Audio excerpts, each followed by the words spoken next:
Katapusan ang ginagawang hakbang ng Social Housing Finance Corporation sa ilalim ng Department of Human Settlement and Urban Development o DSUD para makapagbigay ng abot-kayang pabahay para sa mga Pilipino. Sa programang Bagong Pilipinas ngayon, sinabi ni SHFC President and CEO Federico Lacsa na target nilang mapuna ng 6.5 million backlog sa pabahay. Dagdag diyan, nasa 400,000 na abot-kayang pabahay ang inaasang may pagkakaloob ngayong taon. Matatagpuan ang mga ito sa Pampanga, Davao City at Misamis Oriental. Ginagawang nasabing proyekto sa ilalim ng 4PH na isa sa mga flagship program ng administrasyon ni Pangulong Ferdinand R. Marcos Jr. Paliwanag pa ni Lacsa, hindi na kailangang lumayo pa ang mga gustong magkabahay dahil tinatayo ang mga ito sa highly urbanized areas.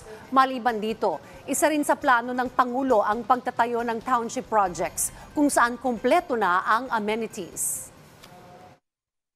Ang kaibaan din ng programang ito is that hindi natin po linalayo yung mga beneficiaries natin. Ayaw natin yung nililipat natin din sa malalayo na wala naman silang trabahong makikita.